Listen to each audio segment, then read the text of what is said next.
Entering your first year of dental school feels like stepping onto a moving treadmill that is already set to a dead sprint. If you are feeling overwhelmed right now, you are experiencing a documented, nearly universal baseline for first semester students entering the health professions. To understand why this happens, we have to look at your biology. When you stare down a mountain of coursework, your brain perceives a threat and fires red alert signals down your spinal cord to prep your body for a primal fight or flight response. A small amount of tension is useful. Like a rubber band, stretching your focus provides the energy required to meet tight deadlines. The problem starts when the pulling never stops. If you maintain extreme tension day after day, week after week, the band eventually snaps. Modern academic threats keep us in a state of constant physiological strain, creating a biological imbalance that our bodies were never designed to release. Identifying the specific forces pulling on your rubber band is the first step toward managing them. In a dental school environment, these forces fall into three main categories. Academic demands form the first, the sheer volume of learning modules, the rapid-fire exam schedule, and mastering complex clinical manual skills. Social pressures form the second, the quiet isolation of leaving home, the effort to form peer groups, and navigating relationships with clinical faculty. Finally, personal demands add their weight.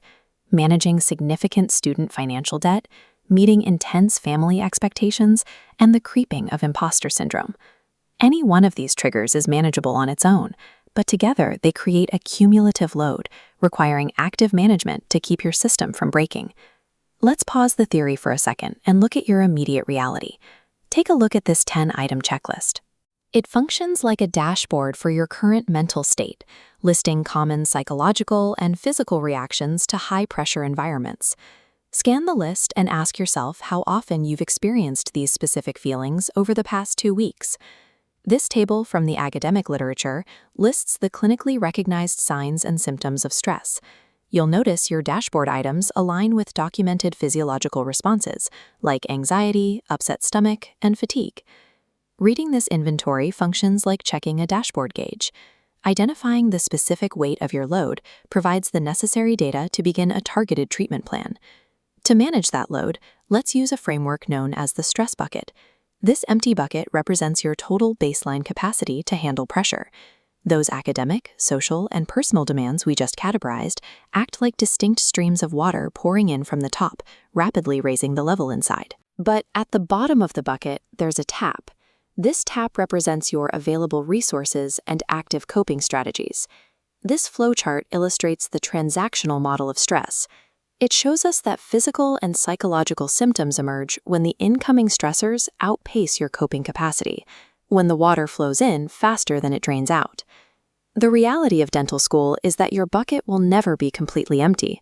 The goal is to proactively open the tap to ensure it never overflows.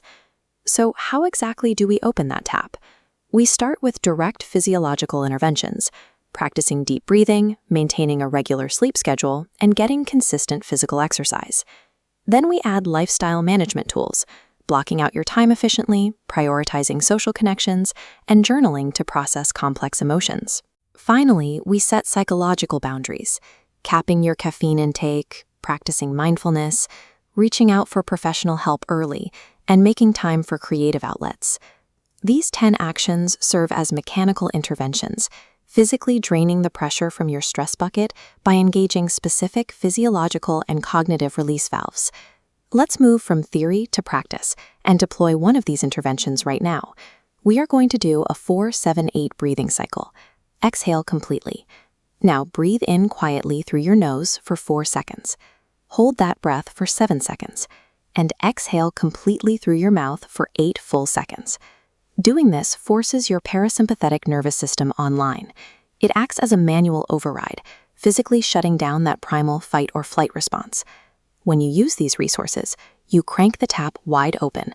The water level in your bucket steadily drops back down to a safe, manageable baseline. Dental school pushes your limits every single day, but you are not defenseless. You already possess the tools to manage the pressure, restore your balance, and thrive. This module was produced for IMU University, Transition to University Learning, Semester 1, facilitated by Prof. Munir Gohar Babar and AP Siva Kumar Arunachalam.